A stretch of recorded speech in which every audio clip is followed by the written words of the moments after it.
হযরতে সুলাইমান আলাইহিস সালাম যে কান্না করেছেন, ওই মেয়েটার সামনে গিয়ে হাত ওখানা জোরে ধরে ডাক দিয়ে বলেন, গো মা, তুমি আমার আব্বার বিরুদ্ধে বিচার দিও না। ওই মেয়েটা ডাক দিয়া বলেছিল, সুলাইমান, তুমি আমাকে বাধা দিলা, আমি শুনবো না, আমি তোমার আব্বার বিরুদ্ধে বিচার দিয়ে দেব। সুলাইমান ডাক দিয়ে বলেছিল, গো মা, তুমি আমার আব্বার বিরুদ্ধে কেন তুমি বিচার দিবা, তুমি বলাও। বলে, সুলাইমান, তোমার আব্বা ন্যায্য বিচার করে দিতে আমার পারে নাই। আল্লাহর নবী সুলাইমান আলাইহিস সালাম ডাক দিয়ে বলেছিল, সুলাইমান, তোমার আব্বা ন্যায্য বিচার করে দেয় নাই।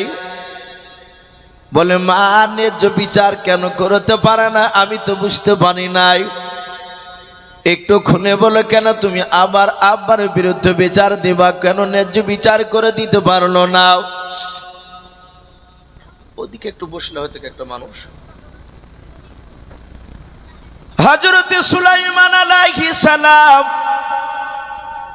দাঁড়িয়ে আছে, মেয়েটা ডাক দিয়ে বলেছিল, সুলাইমান, ওই মেয়েটার কোলে যে বাচ্চা দেখতে পাচ্ছ? বলে, হ্যাঁ, ওই বাচ্চাটা ও যে প্রকৃতি আমার বাচ্চাও।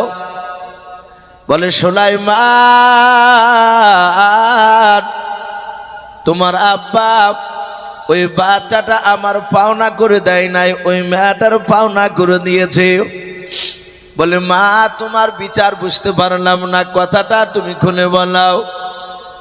ওই কান্না করেছিল মেয়েটা কেঁদে কেঁদে। বলে, সুলাইমান, ওই বাচ্চাটা কোলে নিয়েছে, ওটা আমারই কলিজা টুকরা বাচ্চাও।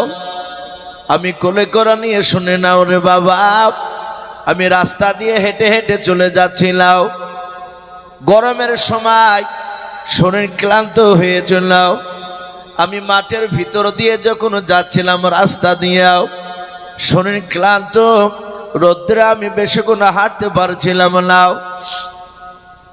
ওই মাটির মধ্যে রাস্তার ধারে একটা গাছের গুড়িতে ছায়া তলে শুয়ে পড়লাম।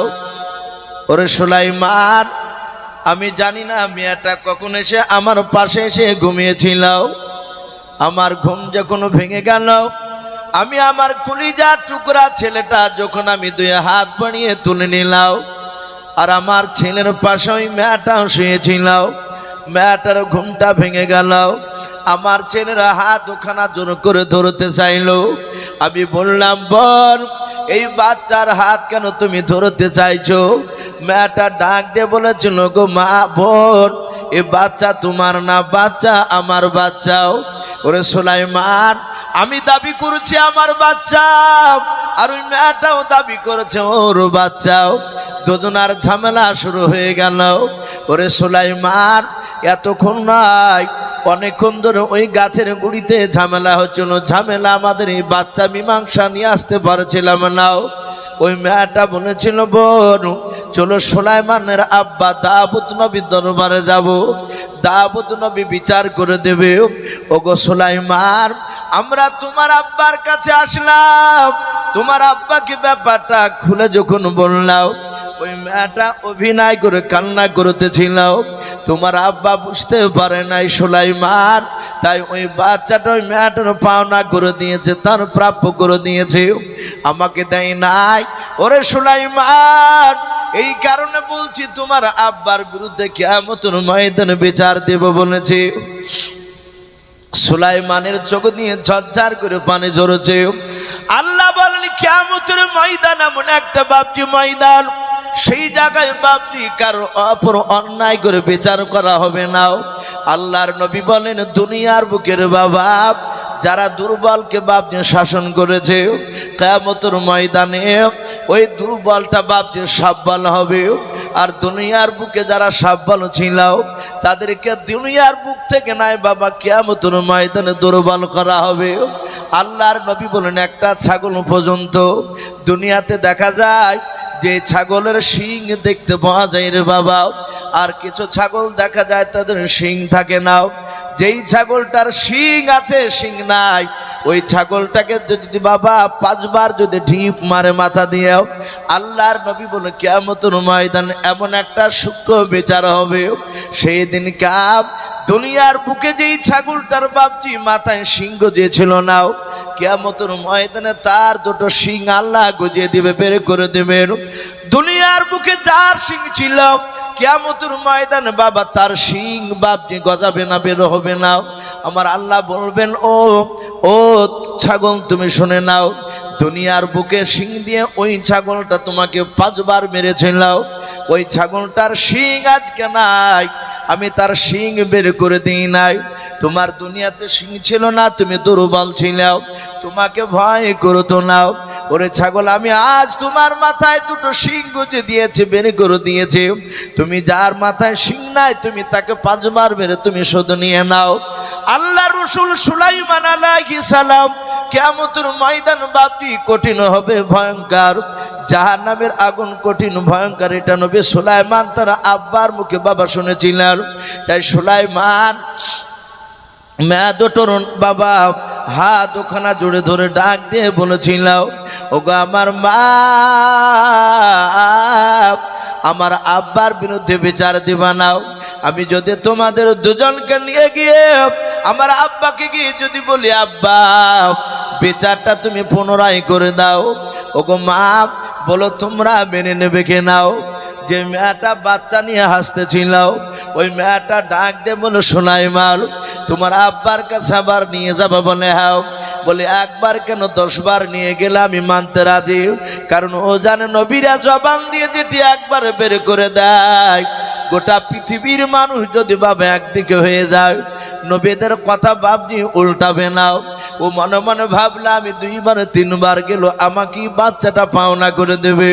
যে মেয়েটা কাঁদতেছিল সে মনে মনে ভাবলো আমি নবী সুলাইমানের সঙ্গে গেলে আমার মনে হয় চিন্তা ভাবনা করে মেয়েটার কাছ থেকে বাচ্চাটা আমারও পাওনা করে দেবে।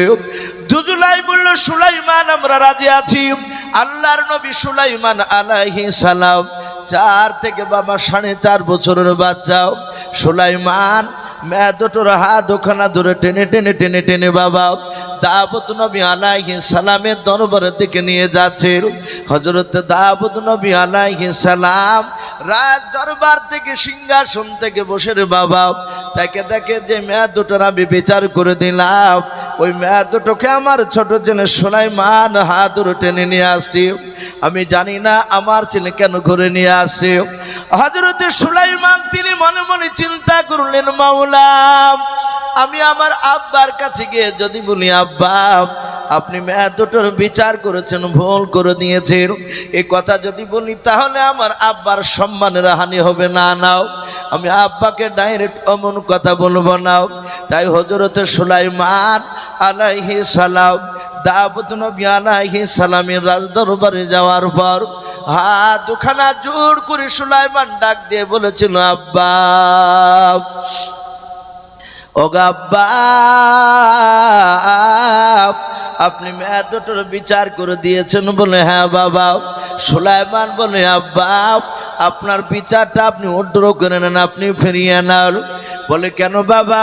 বলে আব্বা আপনি পুনরায় চিন্তা ভাবনা করে আপনি বিচারটা একটু করে দেখুন। আল্লাহর নবী সুলাইমান আলাইহিস সালামের কথা শুনে দাউদ নবী আলাইহিস সালাম আর বসে থাকতে পারলেন না।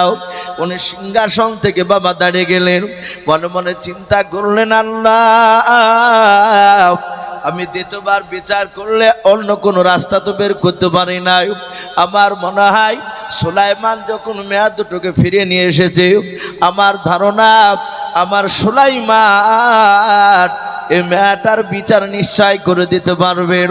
আল্লাহর নবী দাউদ নবী আলাইহিস সালাম হিকমতের সহিত বাবা কথাটা ফিরে নিয়ে বলেছিল, ওগো বাবা সুলাইমান আমার বিচারটা আমি ঘুরে নিলাম। বেটা সুলাইমান আমি তোমার আব্বা দাউদ নবী আলাইহিস সালাম আমি তোমাকে অনুরোধ করেছি রে বাবা, আমি হুকুম দিছি তুমি এই মেয়ে দুটোর বিচার তুমি ন্যায্য তুমি বিচার করে দাও। সুলাইমান মুচকে হাসি দিয়ে বলেন, আব্বা আমি বিচার করব। বলে, হ্যাঁ বাবা, তুমি বিচারটা করে দেখে দাও। সুলাইমান মেয়ে দুটোর দিকে ঘুরে ডাক দিয়ে বলে, মা আমি বিচার করে দিলে তোমরা কি মানবা নাও? ওরা দুজনাই বলো, কেন মানবা নাও? সুলাইমান ডাক দিয়ে বলেছিল, গো মা তোমার বাচ্চাটা আমার হাতে দিয়ে দাও। যে মেয়েটা কোলে নিয়েছিল বাচ্চা, ওই বাচ্চা না সুলাইমানের হাতে দিয়ে দিলাম। সুলাইমান হাতে নেওয়ার পর দাউদ নবী আলাইহিস সালাম তিনি অবাক হয়ে আছেন, দেখে আমার ছোট ছেলে সুলাইমান কেমন বিচার করে। সুলাইমান বাচ্চাটা নিয়ে দাউদ নবীকে দিলেন। বলেন, আব্বা বাচ্চাটা আপনি কোলে করে ধরুন। সুলাইমানের কাছ থেকে দাউদ নবী বাচ্চাটা নিয়ে নিলেন। সুলাইমান আর কোনো কথা বলেন নাই, সোজা দৌড়ে বাবা ঘরের দিকে আপনারা চলে গেলেন। দাউদ নবী মনে মনে ভাবছেন, আল্লাহ সুলাইমান কেন ঘরের দিকে দৌড়ে গেল? কিছুক্ষণ পর দেখা গেল বাড়ি থেকে বাবা ধারালো হোসিয়াও, দেখ আমরা অনেকে হাসিও বলি। আল্লাহর নবী সুলাইমান একটা ধারালো অস্ত্র, আমরা হাসা যাকে বলি বাবা, সে হোসে আপনারা হাতে করে নিয়ে। সুলাইমান আলাইহিস সালাম ঘর থেকে বেরিয়ে আসেন। দাউদ নবী আলাইহিস সালামের টেনশনে ভাবছে কপালে ঘেমে গেল। জানি না সুলাইমান যদি এই বাচ্চাটাকে যদি জবাই করে দেয়, কিয়ামতের ময়দানে সুলাইমান জান্নাত যেতে পারবে না। আল্লাহর নবী সুলাইমান কাছে এসে বলেন, আব্বা চিন্তিত হবেন না, বাচ্চাটা দেখ।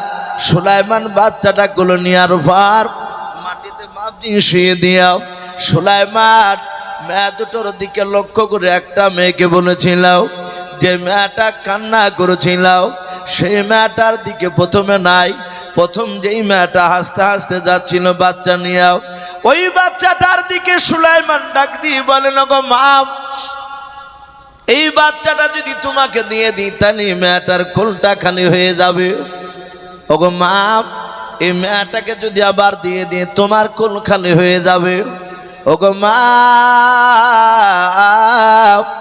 আমার হাতে হোসেখানা দেখতে পাচ্ছ? বলে, হ্যাঁ এই হোসেখানা বাচ্চার দুই পায়ের মাঝখানে আমি ভরে দিয়ে আমি বেঁধে দিয়ে আমি ফড় ফড় করে ফেড়ে ফেলবো। অর্ধেকটা তোমাকে দিব, অর্ধেকটা তোমাকে দেব। এই মা বলো, তুমি কি বিচার মেনে নিবা আমার?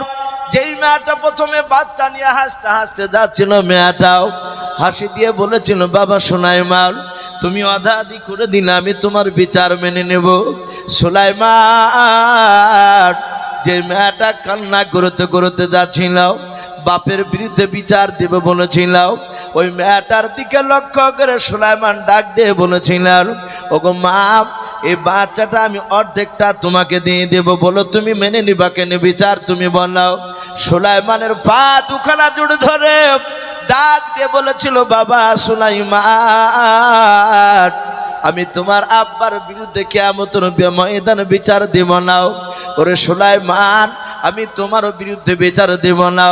বলে, মা তুমি তো বলেছো ন্যায্য বিচার আব্বা করে দিতে পারে নাই, আমি ন্যায্য বিচার করে দেব, আধা আধি করে কেটে আমি ফেড়ে ভাগ করে দেব। ওই মেয়েটা কাঁদে আর বলেন, সুলাইমান আমি তোমার ন্যায্য বিচার পেয়ে গিয়েছি রে বাবা। শুনে না তুমি বাচ্চা জবাই করো না বাবা, আমি আর বাচ্চা নিতে চাই নাও। আমি বাচ্চার জন্য আমি তোমার আব্বার বিরুদ্ধে তোমার বিরুদ্ধে আমি কিয়ামতের ময়দানে মামলা দায়ের করব না। ওরে সুলাইমান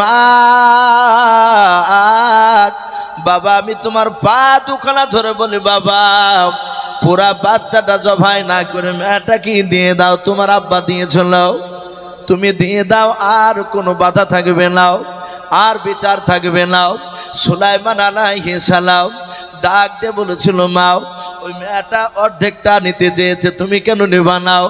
ওই মেয়েটা সুলাইমানের পা দুখানা দূরে কাদার বলেন, ওরে সুলাইমান আমার কলিজার টুকরা বাচ্চাকে অর্ধেকটা যদি জবাই করে তুমি দাও, আমি অর্ধেকটা নিতে গেলে রে বাবা আমার সোনা মানিক দুনিয়ার বুকে আর জিন্দা থাকবে না, মরে যাবে। ওরে বাবা মরা চেয়ে আমার ছেলেটা বেঁচে থাকলে আমি খুশি হব। আমার ছেলেকে কাছে যদি না পাই ওই মেয়েটা তো মানুষ করবে, ছেলেটা বড় হওয়ার পর রাস্তা দিয়ে যখন চলাফেরা করবে তখন আমি ছেলেটার দিকে আঙুল দিয়ে ইশারা করে আমি নিজের দিলকে আমি সান্ত্বনা দিয়ে বলতে পারবো, আল্লাহ এই বাচ্চাটা আছে আমার কলিজা টুকরা সন্তান। যাহাতে বাপজি এই কথা বলেছিল কান্না করাবে এটা।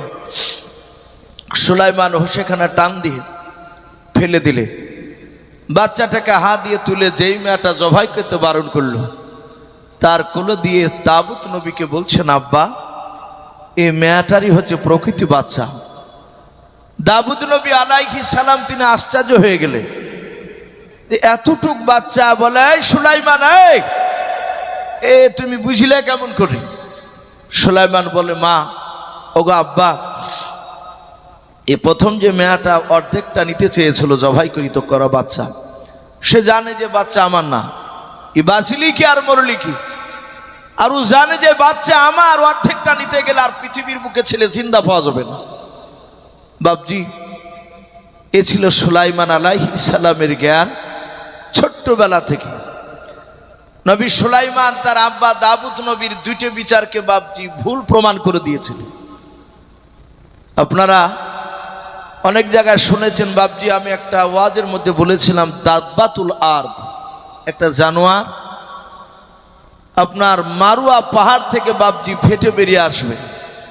কোরআন শরীফ আল্লাহ বলেন, ওয়াইদা ওয়াকাল কাউলু আলাইহিম আখরাজনা লাহুম দাব্বাতাম মিনাল আরদি ওয়া তুকাল্লিমুহুম আন্না নাসা কানু বিআয়াতিনা লা ইউকিনুন। এই আয়াতের মধ্যে দাব্বাতুল আরদের কথা বলা হয়েছে। তাতে আমি আলোচনা করেছিলাম ওই জানোয়ারটা দুই হাতে দুটো জিনিস থাকবে, তার ডান হাতে থাকবে মুসা আলাইহিস সালামের হাতের আশা মুবারক লাঠিকানা। সুলাইমানের বাপজি আব্বা ওই যে দাউদ নবী নয়, ওই যে জানোয়ারটা তার বাম হাতে থাকবে একটা আংটি, সে আংটিটা ছিল সুলাইমানের হাতের আংটি। সুলাইমান যখন এই বিচারটা করে দেখালেন, দাউদ নবী আলাইহিস সালামের হাতে একটা আংটি ছিল, সে আংটিটা বের করে সুলাইমানের হাতে বাপজি পরে দিলেন। এটা উদ্দেশ্য ছিল সুলাইমান কোনো জায়গায় যেন হেরে না যায়। বলুন আলহামদুলিল্লাহ। এ দাউদ নবী আলাইহিস সালামের কিছু মুজিজা ছিল বাপ। সম্মানিত ভাইরা আমার, বাবা জীবনেরা, এ সুলাইমান আলাইহিস সালাম তিনি আস্তে আস্তে আস্তে আস্তে আস্তে বাপজি বড় হলেন। দাউদ নবী আলাইহিস সালাম তিনি ইন্তেকাল করলেন। এ সুলাইমান তিনি বিশাল বড় বাপজি বাদশাহ হয়েছিল। ইসলামের ইতিহাসে পাওয়া যায় গোটা পৃথিবীতে বাপজি 4 জন বাদশাহ হয়েছিল, গোটা পৃথিবী রাজত্ব চালিয়েছিল। আমাদের যেমন নরেন্দ্র মোদী বাপজি শুধু ভারতবর্ষের বাপজি সে বাদশাহ রাজা, প্রধানমন্ত্রী যাকে বলি আমরা। কিন্তু এই 4 জন বাদশাহ এরা শুধু ভারতবর্ষের মতো দেশে নয়, গোটা পৃথিবী বাপজি শাসন করেছিলেন। তার মধ্যে থেকে দুটো ছিল বাপজি ইমানদার বাদশাহ, আর দুটো বাদশাহ ছিল বাপজি বেঈমান বাদশাহ। যেই দুটো বেঈমান বাদশাহ ছিল গোটা পৃথিবী বাপজি শোষণ করেছিল, শাসন নয়, অন্যায়ভাবে বাপজি তারা গোটা পৃথিবী চালিয়েছিল। তার মধ্যে থেকে একজনের নাম ছিল বখতে নাসার। ই বেঈমান, গোটা পৃথিবীর দাদাগিরি চালিয়েছিল। 2 নাম্বার আর একটা বেঈমান বাদশাহ, তার নাম কেতাবে লিখেছে নমরুদ। নাম শোনেন না? ইব্রাহিম নবী আলাইহিস সালামের জামানায় যে বেঈমান বাদশাহ ছিল তার নাম নমরুদ। এই নমরুদ গোটা পৃথিবী বাপজি সে রাজত্ব চালিয়েছিল। এরা দুটো বেঈমান আর দুটো ইমানদার বাদশাহ গোটা পৃথিবী বাপজি তারা শাসন করেছিলেন, শোষণ নয়। তার মধ্যে থেকে ছিল বাপজি জুলকারনাইন। কোরআন শরীফে বাপজি এসেছে, যত কোরআন আছে এখানে প্রতিটা কোরআনে ইয়া জুলকারনাইনি, কোরআন শরীফে আয়াতটা এসেছে। জুলকারনাইন বলে একজন আল্লাহর বাদশাহ ছিল, গোটা পৃথিবী ভ্রমণ করেছিলেন।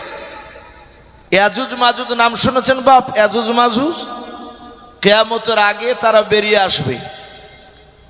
কিছু লোক বলে দেখেন যে হানিফ পালোহান বলে একটা লোক, সে নাকি পাহাড়ের তলে ভরা আছে। সে পাহাড় চেটে চেটে চেটে চেটে বেরোনোর চেষ্টা করছে, পারেনি, কিয়ামতের আগে বের হবে। কিন্তু বাপজি ওটা ওখানে ওইভাবে নেই। এই ইয়াজুজ মাজুজদের কথা বলা হয়েছে, তারা একটা গুহার ভিতর থেকে বেরিয়ে আসতো। সেই গুহার ভিতর থেকে বেরিয়ে আসার পরে মুসলমানের উপর অত্যাচার করত। ওরা একটা আলাদা জাত, কতকটা মানুষের মতোই তারা দেখতে। জুলকারনাইন যখন ঘুরতে ঘুরতে ওই মুসলিম এলাকায় চলে গেলেন যেখানে ইয়াজুজ মাজুজ আসে, মুসলিমরা বললেন, ওগো বাদশা নামদার, এই গুহার ভিতর থেকে রাত্রিবেলায় সন্ধ্যার সূর্য ডুবে গেলে মানুষ আসে, তাদের নাম ইয়াজুজ আর মাজুজ। ওরা একটা দল, এরা এসে আমাদেরকে আঘাত দেয়, কষ্ট দেয়। আপনি এদের এই গুহাটা বন্ধ করে দেন। উনি বললেন, আমি বন্ধ করে দিতে পারবো তোমরা সহযোগিতা করলে।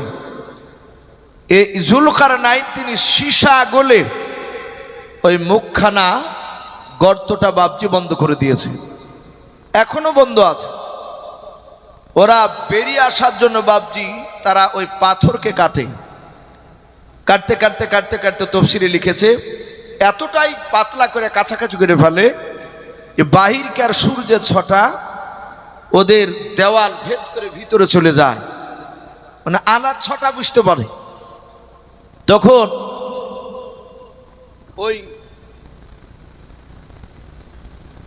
ওই ইয়াজুজ মাজুজ তারা বলে যে ভাই এ তো নিয়েছি, সন্ধ্যা লেগে যায়, তখন আগামী কালকে এসে ঠুক করে কাটিয়ে বেরিয়ে পেরিয়ে পড়বো। বলে বাপজি চলে যায়। সকালবেলা এসে দেখে যতটা কেটেছিল ততটা আবার পূরণ হয়ে গেছে। বলুন আলহামদুলিল্লাহ। এটা কিয়ামতের বেশ কিছুদিন আগে পর্যন্ত এরা করবে, এরা বেরিয়ে আসবে। এ জুলকারনাইন ইনিও বাপজি গোটা পৃথিবী শাসন করেছিলেন। 2 নাম্বার ইমানদার আর একটা বাদশাহ, তার নাম বাপজি কোরআনে এসেছে সুলাইমান আলাইহিস সালাম। গোটা পৃথিবীর তিনি বাপজি উনি বাদশাহ হয়েছিলেন।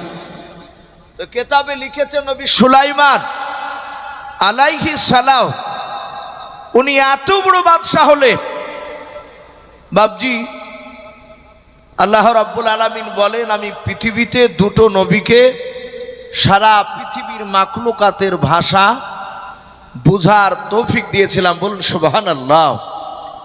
তার মধ্যে বাপজি 1 নম্বর দুনিয়াতে আসা অনুযায়ী এ নবী সুলাইমান, উনি গোটা পৃথিবীর মাখলুকাতের কথা বুঝতে পারতেন।